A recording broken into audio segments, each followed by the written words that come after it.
Yeah, tell everybody about preseason polls. They never effing get it. Okay? Hell, you can't put Boise State ahead of Alabama. What, you on crack?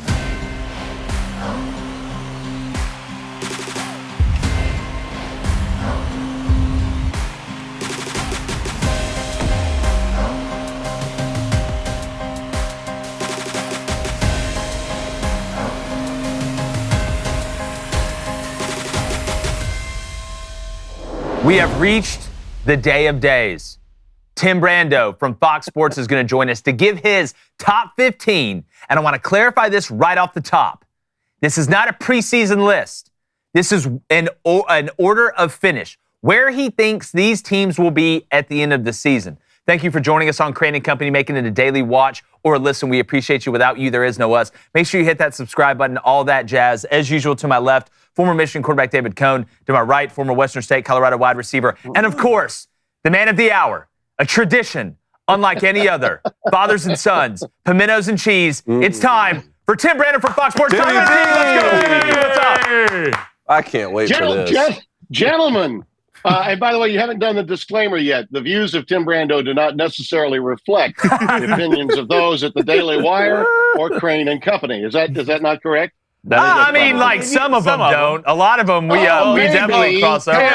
Tim, we know how much you love preseason polls. Yeah, tell everybody about preseason polls. They never effing get it. Okay?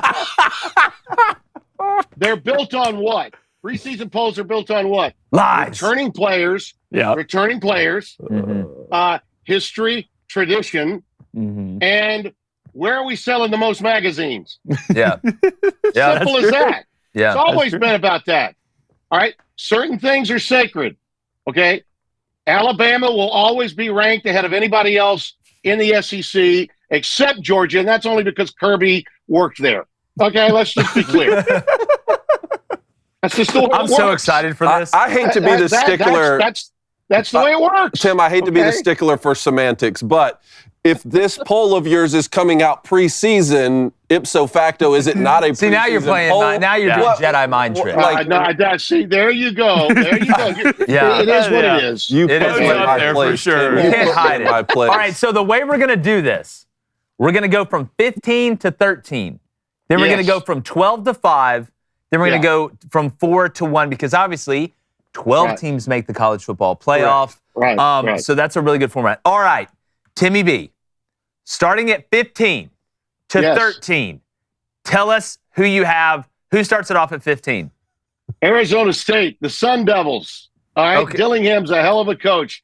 Sam Levitt, last I checked, is pretty good. And, yeah, they don't have the big burly back, but they are still a really good team, and they'll compete in the Big 12. I think the potential of them playing in the Big 12 title game yet again, and maybe even a rematch, is potentially there with Iowa State. More on them coming up a little bit later.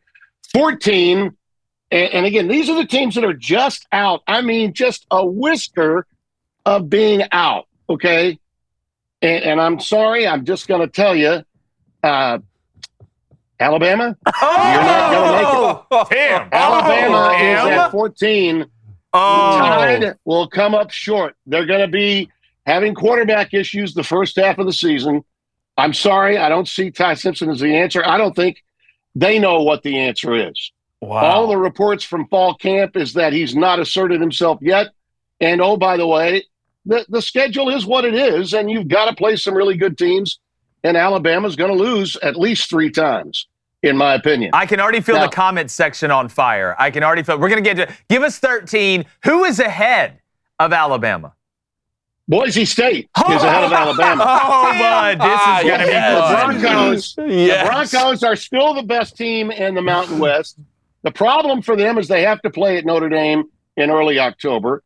They could get exposed there. Life after Ashton Genty is going to be more difficult for them. I think they could lose at least one when they're off the blue turf within the league. I think they'll win the league, okay? And they'll be close to getting in because the schedule, once they get into conference play, is still going to favor them. They've got some stiff competition in the Mountain West. I don't think that UNLV is ready for prime time just yet, but they're going to get there. Fresno State's not awful, and there are a lot of other really good teams in that conference. Other than the Sun Belt, I don't know that there's a better league that is not in the Power Four than the Mountain West because it's so very competitive. But again, this is just how it will fall at the end. You can only take so many L's. Now, would Boise State more than likely be behind Alabama most of the year? Yeah, absolutely. But if Alabama drops a third or fourth game and Boise's sitting there with only one loss and it's to Notre Dame, which the potential of that happening is there. They got a really good coach, solid quarterback returning, and a great one that's been waiting in the wings that they believe is going to take them to the next level. That's not a bad team. Everybody gets caught up in the brand name, and they see Boise and they go blank for brains when Brando puts them ahead of Alabama. I understand that. I get it. The next cut and paste column in Alabama.com saying, Brando, you ignorant slut, will be as old as Dan Aykroyd's bit with Jane Curtin on SNL when I was a baby. All right? So enough said. That's 14. Timmy B. 13 is Boise State, and I'm locked in, loaded with them. I think those are the teams that'll be just a whisker out of making the playoff.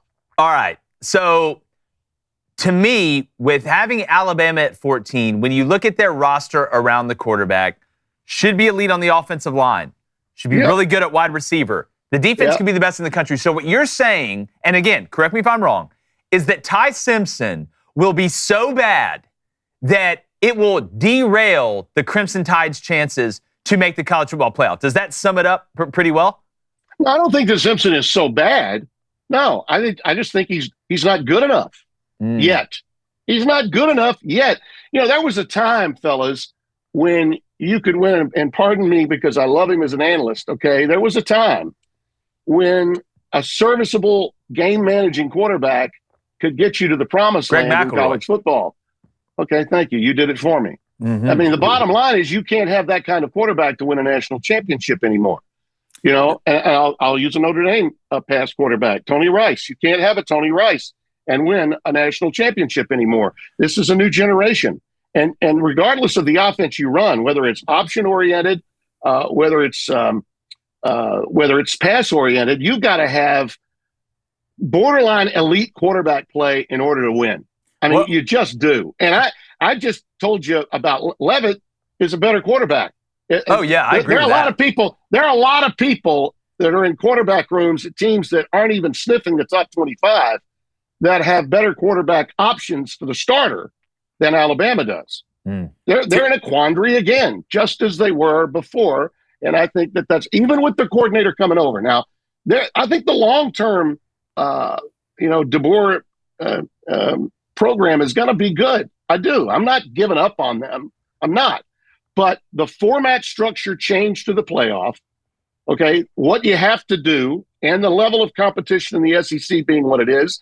And this year, the schedule for Alabama has them going two places, two places with big-time games, and I think that's a problem for them this season as well. So, again, people are going to say what they're going to say because they always do when I pick Alabama not to do well. But it's not that the program is in awful shape. It's just you can't get back there with mediocre to subpar play at the quarterback position. Nick Saban did that for years when you only had two teams getting in, when you only had four teams getting in. It's different now. It is. Blaine, what do you think? Well, I was going to ask you this, Tim. Would you classify Will Howard as an elite quarterback? He's an elite pocket passing quarterback for college football. He's not an elite quarterback at the next level. No. Okay. But, I mean, he was a tremendous distributor of the ball, had a great arm, and for what Ohio State's needs were, he fit the bill. Now, without the format change, Blaine, they don't make the playoffs. Yeah, true. Yeah. They don't. Yeah, okay. Ohio State was fortunate that they went to 12 last year. They lose that game to Michigan, they're not in. We know that. And he had stinker games. He did. That Michigan game being at the very top of that list. I don't know that was all his fault. I think really the strategy that they played and what Ryan Day wanted to do and Chip Kelly placated to his wishes was an awful mistake. But they got away with it because they went to 12 teams. Well, Tim, circumstantially, and Coney, I want to know what you think about this too. Like, looking at all of college football, so many of these big brands are in the same spot that Alabama is, where you have a really good roster around them and a new quarterback. Now, if this was a year which we had a couple years ago, where you had 6 to 7 quarterbacks that coming back that were really, really, really good, I'd understand that a little bit more. But do you think that maybe where college football is at this season could be more conducive to having a game manager like Ty Simpson or somebody that can just distribute, maybe not make the wow plays? So you don't think that this year? Okay. No, I don't. I think that college football now is a better product than it used to be, because the talent has been dispersed more evenly around the country in the NIL portal era. And you're seeing teams make choices that are enhancing their programs immediately. And I'll get into some of those when you see the 12 that I've got coming in. When you go and identify the quarterback that meets your needs, well, one team that I don't have in, and I can go ahead and give that up now. Miami is a team that got better at quarterback. Georgia got worse. Okay, Miami got better. Georgia got worse. Now, that isn't to say that Georgia can't still get in. They can, because they're a better team than Miami. But BYU, for instance, is a team out of the Big 12 that, had they held on to Retzlaff, would they be in my top 12? Yes. Without him, no. Okay. So I think that it matters who the quarterback is now more than ever. So quickly, before you get into the top 12, I just want to know, here's Alabama's schedule: at Florida State, ULM, Wisconsin, bye week, at Georgia, Vanderbilt, at Missouri, Tennessee, at South Carolina, bye week, host LSU, host Oklahoma, Eastern Illinois, and then at Auburn for the Iron Bowl. What 3 do they lose? Well, they're going to lose one of those 2 at home. You mentioned LSU, and what was the other one? Oklahoma back-to-back. Oklahoma. Oklahoma. I'm high on OU too. I'm with you. Okay. I mean, Oklahoma's and they just absolutely demolished them last year. Okay. They whipped them badly. Yeah. All right. And I know that's a game that Alabama's fan base is thinking, oh, if Saban were here, no way we lose that game. I'm sorry. No, that's a game you lose. And so you got 2 real possibilities at losing at home. You got 2 really good probabilities of losing on the road against that schedule, in my opinion. So it's just too much to conquer in my mind. So at Georgia, and then who is the other one? At Florida State or at Auburn? Well, don't forget, did you not South say Carolina? that they're playing South Carolina? But that's a hell of a team. Yeah, that's a hell of a team, and they got one of the best quarterbacks in the league. I'd say with Lagway potentially out this year for Florida, he's probably, after Nussmeier, the next best quarterback. So I mean, that lines up. I mean, I just know if Alabama misses the playoff again this year, they're going to be calling for Kevin Board's head. They're going to be calling for his head. Well, you know how the standard is. That's something they got to work out. Yeah. Okay, I don't care about that. I'm just telling you what I think, and that's what the preseason, for me, the foreshadowing order of finish poll that this is all about. Well, the great part is we can disagree. I know, Blaine, you're, and again, not saying you're making a decision, you're kind of leaning Bama may win the whole thing. I don't think you're crazy. Yeah, I'm high on Bama. I may pick them too. But all right, Tim, let's get to 12. You're wrong, got at 12. But that's okay, Blaine. You got, I don't know. What's your out pitch? I know for Cone, it's music. What's your out pitch if this all doesn't work out? What are you going to be doing? I'm probably just going to go be Amish. Go build barns, help disaster towns after hurricanes. Be healthy. I love it. Yeah. So that's one of the great things about being my age. If this doesn't work out, that's okay. Well, no, you're tenured, man. You're tenured. What's that Luke Combs song? If I wasn't doing this, I'd still be doing this. This is what we were doing. We were just talking ball. They just put a camera in front of our face. There you go. There you go. I'm just having some fun. Oh, yeah, of course. All right, let's what do you got? Who do you got at 12, Timmy B? Number 12. Oklahoma, where the winds come sweeping down the plain. Yes, sir. Thank you, David. Thank you. Yes. And by the way, that Oklahoma team will beat Alabama at Alabama and cost them an opportunity to be in the playoff, as they did a year ago in the month of November. And I'm here to tell you, John Mateer is a flat-out Heisman candidate. Agreed. Why someone other than Oklahoma in the SEC that had quarterback issues did not identify how great this kid is beyond me. Okay, he's a physically gifted guy that I could compare from a physical standpoint to Tim Tebow. Okay, he has an arm that is so far better than Tim's ever was that it'll blow you away. Now, the schedule is still tough, real tough, and they'll take it on the chin early. But I believe that they'll have some losses, but they're going to have some big W's, the biggest of which I think will be the lone loss that potentially Texas will have in the Red River rivalry. So Oklahoma makes the playoff, Tim. Oklahoma makes the playoff. At 12, they are in the playoff. Wow. And the hiring of Arbuckle to go along with Mateer, that's the thing. It's not just the acquisition of Mateer. It's bringing in his OC from Wazoo. I saw a lot of Washington State, saw this kid up close and personal. Anybody that saw him at SEC Media Days knows how competent he is, how cool he is. He handled himself. I mean, short of Arch Manning, no one, in my opinion, was more impressive in dealing with media from that position than he was. And he's the real deal. He is. Yeah. He should be a Heisman finalist if he stays healthy. Now, that's the thing. Anybody, and this is true with Arch, by the way, all these quarterbacks that beat you with both their arm and their legs, the chances are they might not finish the year. So you got to be thinking about that. You know, he could potentially miss a game or two. He did at Washington State many times. You could get away with it, perhaps there.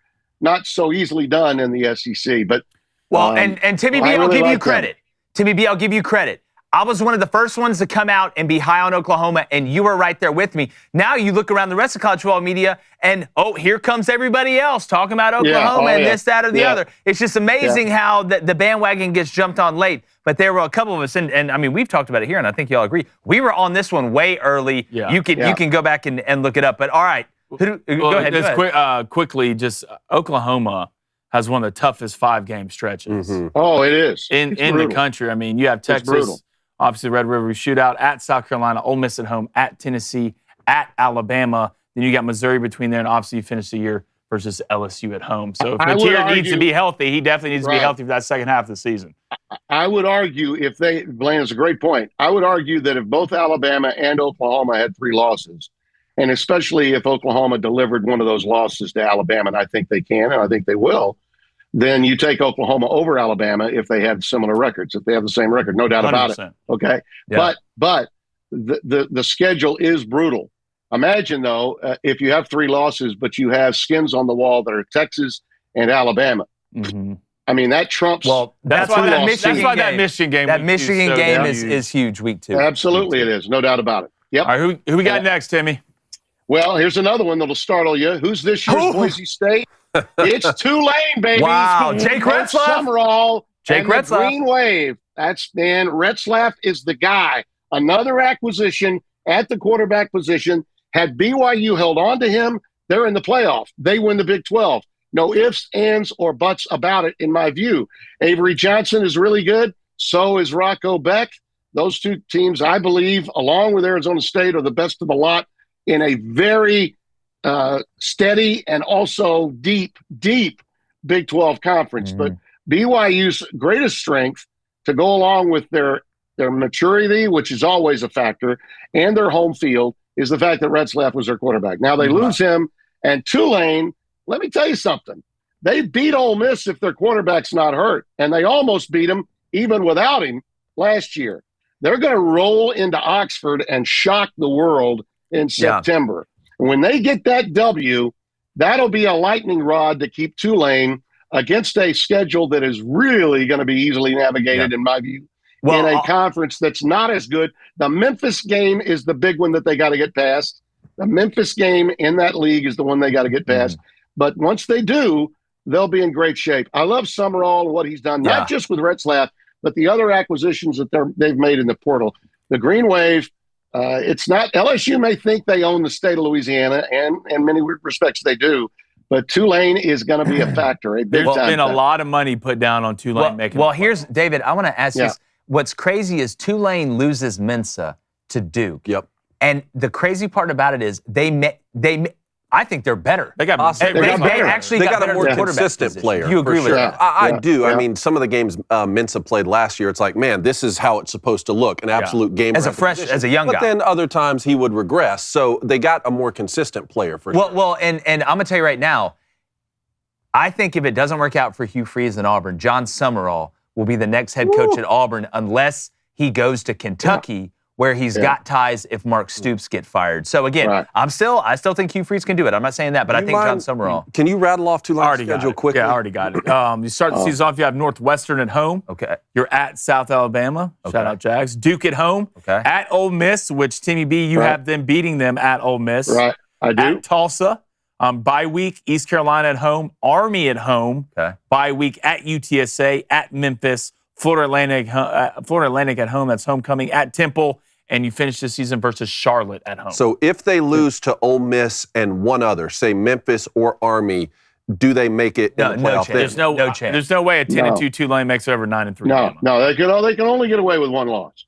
Yeah. Only get away with one loss. One group of 5 team has to make it. Mm-hmm. Yeah, one group of 5 teams got to make it. So you ensure the fact that one of them, and in my opinion, there's no group of 5 team that has the dynamics that Summerall's got, both with his system and with his quarterback, and a team that has proven that they can go out and play against SEC level competition and perform admirably. And you're right, Jake. He is without question the first SEC coach in waiting in college football. No doubt about it. Now, number 10, the Fighting Illini of Illinois. I get this one. I get that. Yep. Absolutely built to win.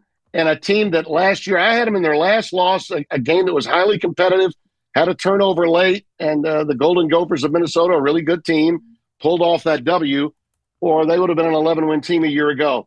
Luke Altmaier is to the Big Ten and Illinois what Nussmeier is to LSU in the SEC.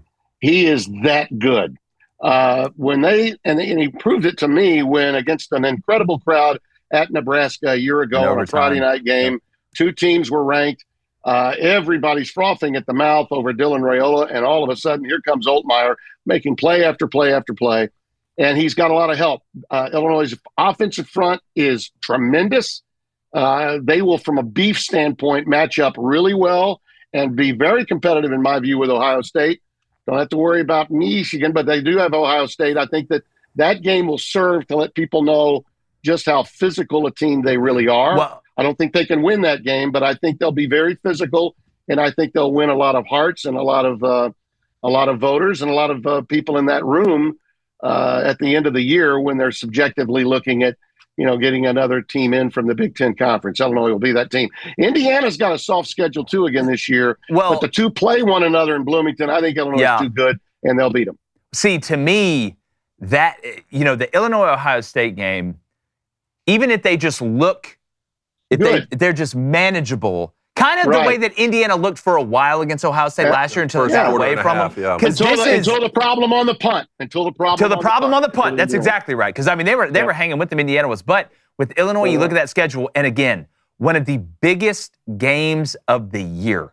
And we talked about almost putting this in our top 10 conference games that are consequential to the playoff, is that Illinois-Indiana game. Because if Illinois goes 11-1 and loses to Ohio State, they're going to be in the playoff. If Indiana beats Illinois and goes 11-1, they're going to be in the playoff. The question is, could a 10-2 Illinois sneak in there if a couple teams from the Big Ten are better than what we think that are on that schedule at the end?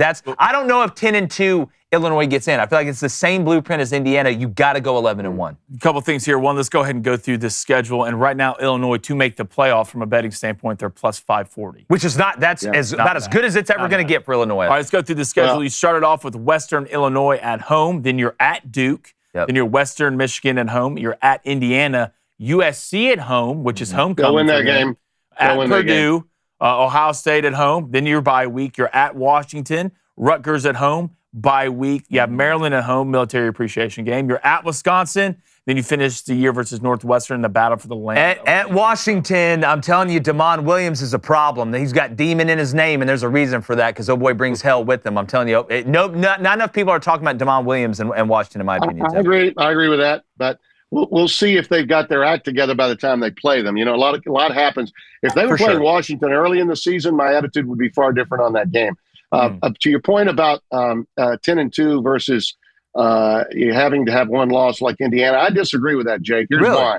Yeah, because they showed well a year ago. They come in, they're not at the depths of despair that Indiana was in terms of everyone's perception of the program a year ago. I mean, Cignetti's team was no one figured on them to be a factor. This year, Illinois is a team that got some credibility a year ago. Like I said, that Nebraska game early, the way they played late in the season to get to 10 wins, and that team did, taking care of South Carolina in the bowl game, jettisons them in terms of the mindset, okay, subjectively, of a lot of people on that committee. But it's a shame that factors in, Tim. I mean, in the 2025 season. Well, if it was a 16-team playoff, Tim, I would agree with you. If it was a 16-team, I would agree with you. But in order for that to happen with Illinois, before we move on, Washington's going to have to be pretty good. You would have to have one of, or maybe even two of Michigan, Ohio State, Oregon, and Penn State go 9-3 and not make it in the 10-2 scenario. Or do you have to beat the Buckeyes and then drop two? Maybe that's the 10-2 if you beat Ohio State. That game, that Indiana Buckeyes game is going to be in a lot of people's minds. Don't lose sight of this. Don't lose sight of this. Even though the committee would never admit to it, all right, there will be those that are in that committee that are going to be thinking, okay, when we go to 16. There are going to be 4 teams out of the Big Ten and the SEC. Yeah. So, we got to be thinking a little bit about this, boys. Now, that doesn't mean that it's going to be the difference maker in who they choose, okay? But don't tell me it doesn't play a role, because it does. Sure. Yeah, I agree. All right, who do we got? Who we got next? This episode is sponsored by Raycon. Don't you just love when one of your favorites come back better? Look, I've used Raycon earbuds for every time I go on runs, jogs, whatever, and it's absolutely fantastic.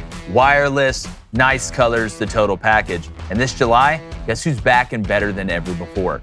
Raycon's fan favorite Everyday Earbuds Classic, now packing active noise cancellation. I'm telling you, these are the perfect way to tune out all the chaos around you and focus on something that's actually worth listening to. Now, the latest version of Raycon's Everyday Earbuds Classic finally has what we've all been waiting for, active noise cancellation. That was literally the one thing, the only thing that it was missing, and they cracked the code. Now they've got it. It's a Bletchley Park situation. Plus, you're getting 8 hours of playtime with a 32-hour battery life. So honestly, these things never have to leave your ears. I know ours barely do. Now look, their audio quality seriously rivals all the big name brands you know and love, but you're only going to pay half the price. It's a great deal. And if you don't want to take my word for it, just check out their tens of thousands of 5-star reviews. The proof's in the pudding. Now, we love it. Like I said, we've used them for years. So go to buyraycon.com/booster to get 20% off the fan favorite Everyday Earbuds Classic. And they're already at a great price, and we're going to give you even more off. Plus, you get free shipping on every pair of Raycon earbuds. And right now, they're offering that 20% off their Everyday Earbuds Classic at BUYRAYCON.com/booster. And thank you, Raycon, for sponsoring this episode. At number 9, the Oregon Ducks. Okay. Oregon is still a solid team, and I think if you look at them with more, Dante, he's a stud. Everyone knows how good this kid is. Normally, I would not even put him that far up with a new quarterback, especially given my thoughts that I told you earlier about the quarterback position. But man, are they good in their fronts, offensively, defensively. Skilled people are still very good. And Dan Lanning is just too good a coach not to have a team in the playoff yet again. I think that the inexperience at quarterback on that stage, once they get to the playoffs, could be problematic. But they are certainly worthy, and I believe will be, your team to watch in the playoff, besides Illinois and besides Ohio State, in the college football playoff out of the Big Ten. Hey, Timmy B, is Will Stein going to be a head coach next year? The offensive coordinator at Oregon? Is this his last year at Oregon, you think? Very, very easily could be. Okay. Very likable guy. Will's good. Interviews really well. It's hard not to like him. It's another reason I picked this team to make it, because even though Moore's so young, he's really gifted. I mean, he's a 5-star talent in my view, and that's a 5-star OC. Yeah. So you have to take all that into consideration when you're making these choices, in my mind. I got to move to 8 because this team will get slammed. And if I'm wrong about them, we can just insert K-State from Farmageddon over Iowa State. Wow. Because I think that game is going to be, people, if you're not watching week 0 in the Farmageddon game. Yeah, hell yeah. That's the game that comes on before my game on August the 23rd. And who would believe it? Farmageddon, we've had that game Spencer and I had it 2 years ago. We've had it, Devin Gardner and I've had it. It's a game you just don't want to miss. but it's always played at the end of the year. And it always matters. Tradition-rich game. They're playing it in Dublin, of all places. But it's a vital game, fellas. I mean, a vital game because it sets up the season for either one. I'm picking Iowa State for this reason. As dynamic as Avery Johnson is, the issue for him is protecting the ball. And as much of a dynamic player as he is, K-State is founded on what? Ball control, not beating themselves. Yep. What does Iowa State do? What is Mike Campbell's program all about? Not beating themselves, controlling the ball. And Rocco Becht has been the perfect quarterback for that kind of offense. That isn't to say he's just a game manager because he's not. No. He's a hell of a runner. He's got some witch in him. No, he's a gamer. Big time. He is a big-time gamer. He's made comebacks. The one he had last year against UCF was off the charts big. And he still managed to get that team to 10 wins. Now, I know they got their doors blown off by Arizona State, but there was an exceptional player that hardly anybody would have stopped that day. And he did the same thing to Texas that he did that in the playoff that he did to Iowa State. Iowa State also returns Abu Sama. Okay, Sama Abu returns, as does Carson Hansen, who is the modern-day version of Dan Reeves, if you're an old person, the modern-day version of the back that could catch passes coming out of the backfield and also get you tough yards between the tackles. He was a 900-plus yard rusher a year ago. I think Sama Abu, who was behind some other great backs, they had 4 of them last year. They're really good. Their defensive and offensive fronts are fantastic.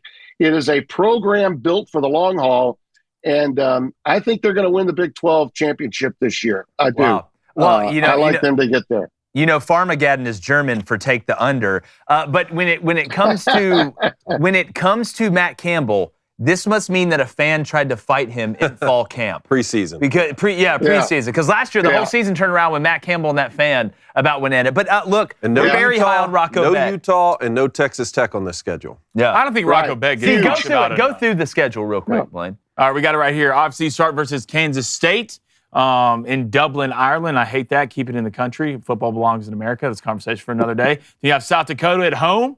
Not an easy win. Tough game. Yeah. Game. Iowa at home. Then you have at Arkansas State. Then there's your bye week. You have Arizona at home, at Cincinnati, at Colorado. Bye week at home. BYU at home, which is homecoming for them. Arizona State at home, at TCU. Bye week versus Kansas, at Oklahoma State. Then obviously the Big 12 championship game. And by the way, the potential of them having to play Arizona State right after they play Arizona State at home is there. And by the way, they could split. I mean, that could happen. Potential. So is this an 11-1 Iowa State team? Are they 11-1, Timmy? Is that what you got? I think well, they could be, but I think. Or 10-2 win the Big 12. 10-2 win the Big 12. Yeah, because the seeding's different this year. Right now, I don't see a Big 12 team getting in with one loss. I just don't. I think the league is too tough. As I said, the way you close it. Now, again, if BYU were a road game, I would have changed my mind about them.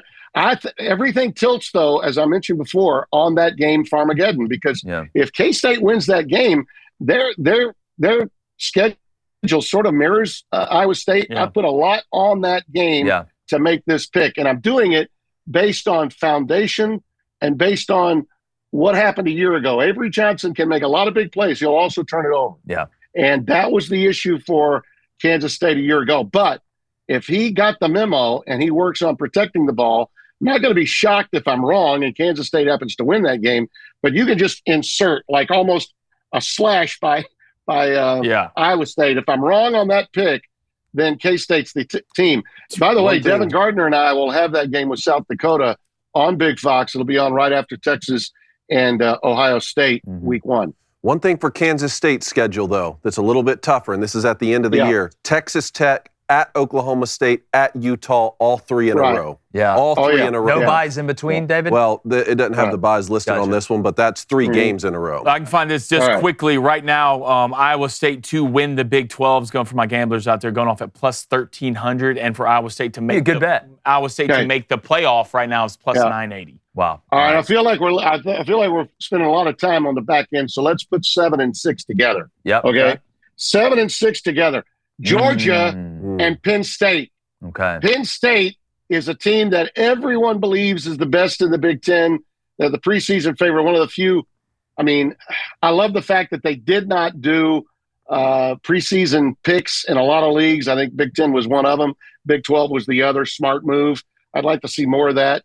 But I think most pundits have Penn State as the best team, eclipsing both Ohio State and Michigan this year. But here's the problem for me. I just haven't seen what I needed to see in Drew Aller. And I like Andy Kotelnicki. I really do. He was one of my favorite offensive coordinators. I think, though, with what he likes to do, that was so successful for him in those years with Lance Leipold at Buffalo and at Kansas, I don't know if it registers with Penn State, and particularly with Aller. And by the way, I don't know. Somebody tell me, why has Drew Aller not gone to the Manning Passing Academy in the last 2 years? Somebody want to tell me that? Somebody want to? I don't know why. Think he don't trust himself? Opportunity. I just don't understand why he wouldn't go. You know, you got an opportunity to learn from some of the best. I know a lot of quarterbacks that have said times and time again, man, that was great to be with the other best quarterbacks in the land. And he was offered 2 years running, didn't go. I think getting some education from outside that Happy Valley, you know, sequestered position that you're in, okay, is sometimes really good for the soul. And I think he could have gotten a great deal of value out of that. I don't think Aller's good enough. I don't think it's a question of people are saying James Franklin is the problem. And I know he hasn't won a big game, so-called big game in the minds of many, but I thought they acquitted themselves really well last year in the playoff. That defense is, I mean, unbelievable. And we know how well they run the football.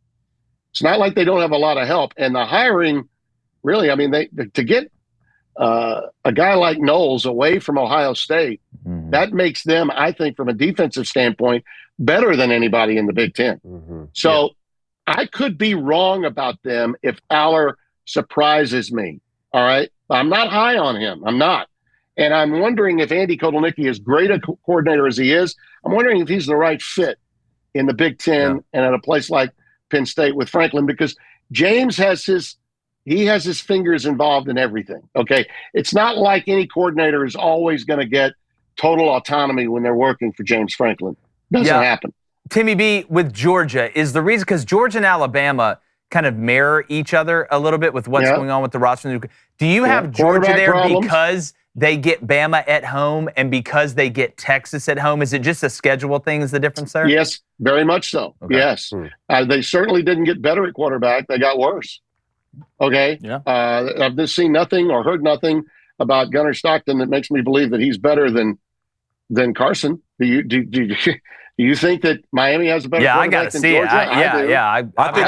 I think that there's potential that Gunnar Stockton could be better than Carson Beck, because I still haven't seen him throw post-injury. Now, we had the Miami expert on last week who says that all the reports are that Carson Beck is fully healthy. I haven't seen it with my eyes, so I'm reluctant to David, I need to send you the video of him in fall camp yesterday throwing. It did look like it was coming out of his hand pretty good. Alex Dono, who we had on for the Miami preview, put out some video of him throwing. Again, it was in warm-ups before. They only show you so much, but I will say it did look like the ball was coming out of his hand. And that's only part of my reservation with for sure. The other half of this is mental, and there's distractions, and he's in Miami. Gunner's going to have a lot more help from a skill position standpoint this year than what Carson had last year. He is.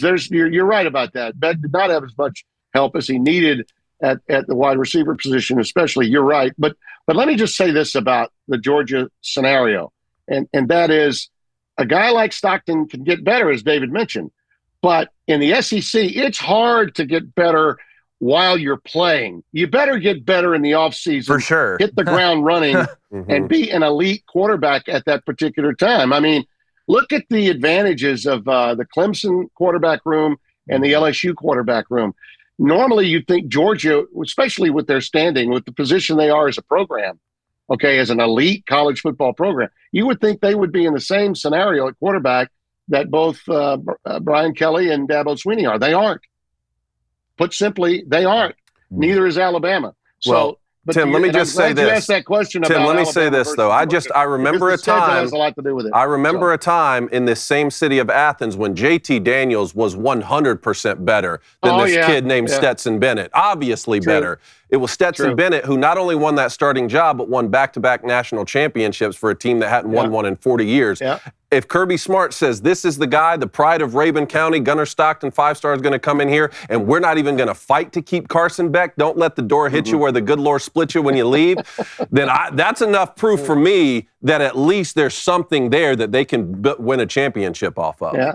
Well, I'll do you one better. I think if Stetson Bennett doesn't do what he did at Georgia, Georgia goes out and gets a transfer portal quarterback and may have gone and got John Mateer, and Gunner Stockton would have transferred somewhere else. Why but not? exactly what you just said. What were they thinking? Well, I think Cohn's right. Like it's proven he's a locker room guy. He's a country ass guy. It worked out for that. I understand the recipe that Kirby's going with, David. I agree with you. I think it's going to be interesting to watch Gunner. But all right, Timmy B, who do we got next? We're getting into top 5 territory here. Number 5, and boy, oh boy. Everybody's got him number 1, but I don't. Texas is at number 5. Wow. Arch Manning is going to have a remarkable year, no doubt about it. Number 5, Texas. But here's the issue. They're going to lose some games.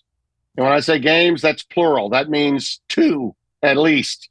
Now, if there is a team that could get there with 3 and skirt its way in, it's definitely Texas. Why? Yeah. Well, because of what they've done in the last couple of years, especially what they did a year ago, and Arch Manning, period, end of story, okay? So the chances are that they could lose 3 and still get in. You would be, I think, out of your mind not to put Texas in the college football playoff. But to say that they're going to win it all just like that, no, I don't see it. They lose game 1 to Clemson. Cade Klubnik. Are you mean Ohio State? Ohio State. Excuse me, Ohio State. I'm sorry. They're going to lose. You're good. They're going to lose game 1 to Ohio State. LSU's going to lose game 1 to Cade Klubnik. I'm sorry. Well, but yes, that to me, no question about it. He's good enough to get him to the promised land. And once you get there, hey, you can win it all. You can. But the schedule is just too tough for a first-time starting quarterback, knowing you're the starter, not being inserted during a game as he has been. And that's going to be a real transition for him. But is he good enough? Yes. Can he be an unbeaten Heisman Trophy winner in his first year? No question in my mind. I just don't think the schedule will allow for that quite to happen this year for him at Texas. And again, the chances of him getting hurt are immense because of the way Texas plays and because of the strengths of his game as a quarterback. Okay, if Quinn Ewers got hurt all that many times, and he got hurt in one of the games I called at Houston, and I don't know that he ever really fully recovered from that, then Arch Manning can certainly get hurt. And it's not like they don't have good backups. I know they do. But I think the chances against that schedule of them losing at least 2 and maybe 3 are pretty good.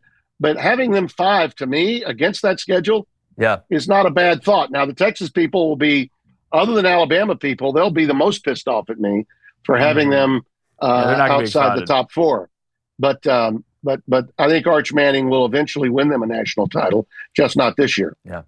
You want to roll through the schedule quickly? Well, I mean, we've gone through Texas' schedule a ton. I'm guessing 10-2 with losses at Ohio State and at Georgia, Timmy B. Yeah. That's where you have having Texas. Okay. Okay, Timmy, I thought you had Oklahoma beating Texas.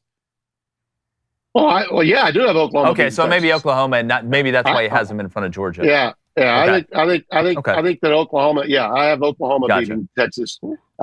Georgia, by the way, is a team. You think about it, on paper they were worse than Texas a year ago, and they beat them twice. Yeah.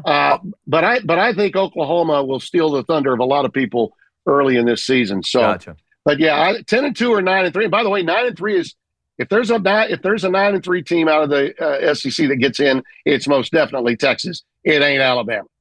All right, who we got top 4 here? Top 4. It is. Number 4. Oh, there they are. The Fighting Tigers of LSU. Okay, so they win the SEC then. But That's they lose to Clemson. Champ. Yeah. But they lose to Clemson to open the season. Okay. And I think, yes, the schedule for Brian Kelly, I mean, getting over the first loss, they'll be ready to fry him as soon as he gets off the plane when he gets back to Baton Rouge.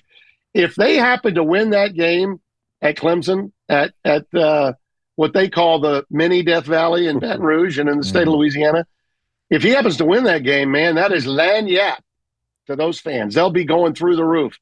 They'll be, as Barry Switzer once said, happier than a pig in blank. Yeah. When he was running the wishbone. No doubt about it. They will be. But frankly, I don't think that as great as Nussmeier is, I don't think he's better than Klubnik. I think Klubnik. I don't think he is. He's a better quarterback. Yeah. Cade can run, and he does more. He does more at the position.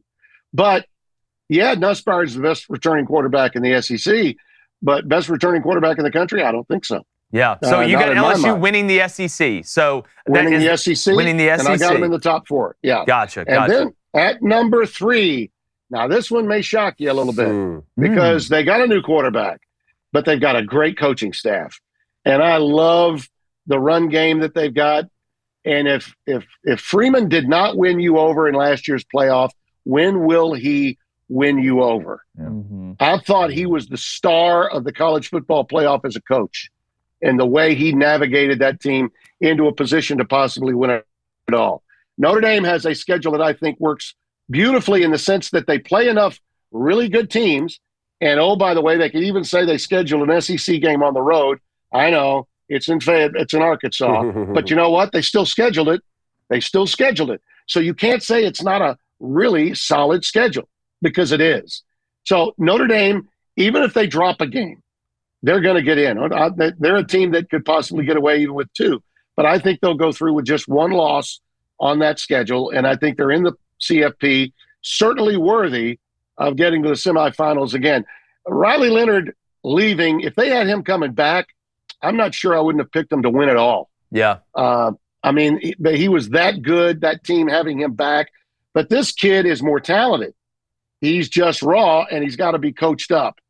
But I think Freeman's got a hell of a staff. Yeah. And I think the schedule is perfect. And, fellas, not having a title game to worry with has been proven, in my opinion, to be a really good thing for Notre Dame. Yeah. I mean, Notre Dame has their 2 toughest opponents the first 3 weeks of their season. Yeah. Right? So you go 1-1. Yeah. I mean, you're at Miami bye week, then Texas A&M at home. Yeah. You split those games 1-1. Yeah, I mean, really the only other team I would be somewhat worried about would be USC, but that game's at home. Yeah, and USC, I'm sorry, still a work in progress. Yeah, they're a long way. They're a long way from home. And like I said, I don't think they can beat Illinois. So here's the issue as we move forward now. Obviously, I've already mentioned the 2 teams prominently in the last few minutes with you. So when we go to 1 and 2 in the end, I definitely think it's Clemson and the Buckeyes of Ohio State. We're talking about a reenactment of those days when Dabo had it going on, because he's got a defensive front right now that's really, really good. He's got the quarterback returning, a team that smelled it last year when they went to Texas. And you know what? They represented themselves really, really well. People were throwing dirt on Clemson like you wouldn't believe, right? They almost let SMU pull it off. You know, they let them off the hook. And then, because they didn't go to the portal, they didn't do what they should have done for a couple of years. They took a little bit of a beating. He got the memo. And I think you're going to see a team now that resembles, particularly, fellas, the defensive front. It's going to be the kind of defensive front that they used to have in those years when they were able to beat Alabama 2 out of 3 opportunities and win national championships. So I love that team. And I really toyed with Ohio State as a repeat champion. I did. I thought about UConn. I really did. I thought Thank you. I really want to do this to him. But I had to. I'm sorry. Yeah. I think this is the year back to back. Back to back. And again, 1 word really, or 2 words, 1 player, Jeremiah Smith. Unless he pulls unless there's a really bad injury to that kid, no one can cover him. And they got a lot of others in that arsenal. Yeah. And I think what they've done to supplant Howard at the quarterback position is good enough. And the acquisition of Patricia to take over with the loss of a guy like Knowles, that was a stroke of genius to come up with a guy like him. I think he's made to order for what they're doing in the Big Ten to play the kind of complementary football with a dynamic offense like Ryan Day loves having, and he's got all of that. So will Ohio State lose a game? Yeah. I don't think anybody's going to go undefeated. I don't. Okay. Well, that's what I was going to ask you about Clemson, because you have Clemson beating LSU, but you think Clemson drops a game. Potentially, yeah. Potentially, yeah. So again, number one, ACC's not bad. ACC's not bad. Well, remember, I've left out a lot of good teams. Jennings, I left out with SMU. I've left out a lot of good teams. So it's not like the ACC's bad. The ACC is actually better this year than it was a year ago, in terms of depth. I think the Big 12 is better, even though it was already deep. I think it's even better this year. So those leagues, in my opinion, are certainly worthy of getting 2 in. But Clemson has the kind of strength and the kind of roster, that could live in the SEC or the Big Ten. I agree. This year, built for the playoffs, and that's what made what happened to Clemson last year with what Texas did to them in the run game so disappointing, with as talented as they are. And the difference again with Clemson this year is you now have dynamic guys on the outside as opposed to what you had earlier with Cade Klubnik. You look at Antonio Williams, you look at Wesco, you look at some of the pieces that they have. Tim, let me ask you this for the people that will say, for you to have Ohio State at 1 with a great roster around a new quarterback, and then Alabama at 14. Exactly what I was going to ask. Are you saying that you think the SEC is just that much better than the Big Ten and Alabama because they have to go on the road? Because Ohio State goes to Penn State, right, David? No, they host Penn State, but they also host Texas week 1. So their in-conference schedule won't be as tough as Alabama's, but their out-of-conference schedule will be tougher. So that's my question. How's 1-14 and the other wins the national championship? Well, I think that you answered. You gave everyone the answer. How? I think it's because the schedule within the conference is tougher for Alabama, and the schedule non-conference is tougher for Ohio State. But in the 12-team era, you still have to go on that 4-game run the way they did a year ago. It's about the development while we're going through a season of the quarterback position and who you're playing as that quarterback is developing. Okay? And Ohio State gets a big challenge, but they get it early. Best time to play a team like Texas, who really on paper, if you said neutral site, who are you going to pick? If that game was being played, if you were playing that game, in Atlanta or in Arizona as one of those made-for-TV, bowl game-sponsored matchups that ESPN puts on the air traditionally and not being played in Columbus, I'd pick Texas. I would pick Texas. But to play in the game in Columbus, Ohio, and you're playing the game at noon, and I think that is a major factor for me. See, these are the things, fellas, that you don't get in the AP top 25 preseason. You don't get in any of these other stinking top 20 polls that shouldn't even exist in the first place. Let's just go with the biggest names, Charlie. That's where we're selling the magazines. Yeah, absolutely. Hell, you can't put Boise State ahead of Alabama. What, you on crack? People don't think about what is in front of these teams week to week to week. I do. Yeah. I've been doing this for 5 decades, okay? So it's not, don't try to pigeonhole me and get clickbait cone with, oh, by the way, a new quarterback at a great team can't be carried to a title or even to the CFP at Alabama, but he can't at Ohio State. Don't try to pigeonhole me that way. You got to look at it from week to week. You stay on me, Timmy B. Go ahead. You stay on me. I want to ask about the teams.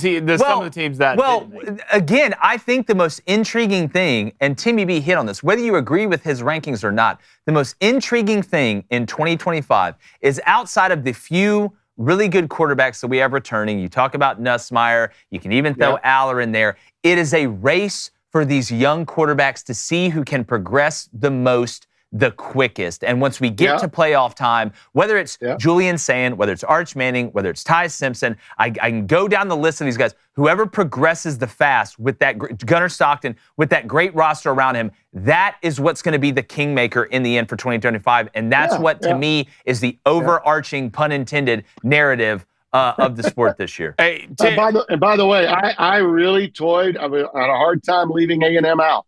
Okay, that's what I was about to ask you, Tim. Where you had A&M and South Carolina finishing this year? Right on the edge. I mean, if I were doing 20, I would have them in there. Yeah. Okay. They're really good. They got good quarterbacks.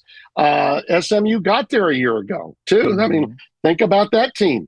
Rhett Lashley's a really good quarterback. By the way, the next time I hear someone on, and I love watching the Big Ten Network, and I love watching the SEC Network, because where else on linear television are you going to get some decent college football conversation? Sure as hell aren't going to get it on mainstream media. You know, you're going to get it here with you guys, you know, on digital platforms. But at least those conference networks are talking about the sport. But you know what they're doing? They're doing it with pom-poms waving, okay? Mm-hmm. They're taking care of the conference office. They have to. I'm sorry, they have to. Okay, I'm going to deliver the truth that I see, regardless. I don't mind pissing off the Big Ten. I damn sure don't mind pissing off the SEC. I did when I did SEC games, and I'll do it to. I'm just telling you what I think as I see it going in. Yeah. And it's not about how these teams should be ranked. It's how they're going to finish. In my mind. Definitely. And if you know, I'm no doubt I'll have some teams that I had in mind that didn't make last year. As you recall, I was trumpeting Miami. They finished, you know, one bad drive short. Started out 9-0. You know, they were right there. I thought they had the quarterback of consequence that was going to be the difference maker in the season. This year, even though I don't have him number 1, I've got him number 12. But I think John Mateer, is this year's Miami. Okay. He's going to do for Oklahoma what that kid did for Miami. And Cam Ward, to me, was an easy choice because of the kind of play that he had delivered. And where did he come from? He came from Wazoo, came from Washington State. That's where it all started for him. Mateer, same thing. Here's a kid coming from Washington State. Washington State out of Pullman, unless I'm screaming at the top of my lungs, I'm in Pullman. Please come over and watch the game. Nobody that is east of the Brazos River is going to watch that game. Yeah. They don't know how good these guys are. They have no clue. And you know what? They don't care how good they are. They don't have to. They care about their team. And my team only, that's the only team I care about. Timmy B, you're a piece of blank. And you know what? I had a problem George overnight. I didn't sleep real good last night, Timmy B, because I had to go take some Timmy B's in the middle of my sleep. That's exactly right. Brando. Okay, that's the way they view it. I can't view it that way. They can look at it that way. Call me every name in the book. I don't give a rat's ass. Brando. Say whatever you want. I'm going to tell you what I think. If you got the Buckeyes winning back-to-back national championships, at least redeem yourself by telling me they lose to Michigan for a 5th straight year. Well, I wish I could, David. I'll tell you what. He's trying to get you today. Hey, this is going to be so much fun to revisit too. But I think the problem for Michigan this year, as great as that quarterback is, and they got him late with Portnoy's money into LSU and out of Larry LSU. Ellison's money, but I mean, Larry Ellison's, whoever's, you know the people mine. there. It wasn't mine. But the problem is with a quarterback like that, okay, they're going to go through expectations. Mm-hmm. He's going to go through some issues where, as many great plays as he makes, there are going to be some bad plays, and those bad plays could be really hurtful. And in a league like the Big Ten, it's going to show up pretty quickly when that happens. This debate about the SEC and the Big Ten, which is better, I think they're really even these days. I mean, the Big Ten can puff its chest out now saying we've won the last 2, and that's great. It kills the SEC that they didn't have a team in the 4 last year, didn't have a team competing for the national championship. Probably hurts their feelings more than it does the Big Tens. But the bottom line is, in the end, isn't it great that we're talking about as opposed to format structure and who really has charge of the boardrooms? I'm so sick of that blank. I can't even begin to tell you. Well, it's so close to kickoff. We're just ready to see some ball. Like, we're just ready to see some ball. And Timmy B, you always deliver. Thank you so much for entrusting us with your top 15. Again, at the end of the year, this is not a preseason poll. I know you're going to be at the game soon, calling them. We can't wait to have you back on And you're one of the best in the business, my friend. Thank you so much. Yeah, you got it. We kick off August 23rd. Devin, myself, and Josh Sims will be in Kansas at their new stadium as Lance Leipold and the Jayhawks. By the way, Daniels is back. Yeah. I think he's year. been there. Yeah, I think it's 12 years actually playing. But he's been there. But they'll be taking on Fresno State, who's a team, by the way, that will really vie for the Mountain West, I think, against Boise State. So that'll be a fun one. 6:30 Eastern, 5:30 Central, and y'all tune in now. Yeah. Oh shoot! You know we're going to be Thank watching. you, Tim. We're going to be absolutely glued. Thank you guys. Thank you guys for watching as well. Make sure you're subscribed. If you're not, let us know what you think in the comments, because I'm sure everybody agrees. Yeah. And nobody's pissed. So just let us know and like the chances of me not being excited. Golly, to watch some college football. Yeah, we're here. Almost here. We're going. Yep, and there it is. You're about that was all right. about That was, I'm batting like 95, about 450 though. Was We're worse going. than Timmy's list. Gone.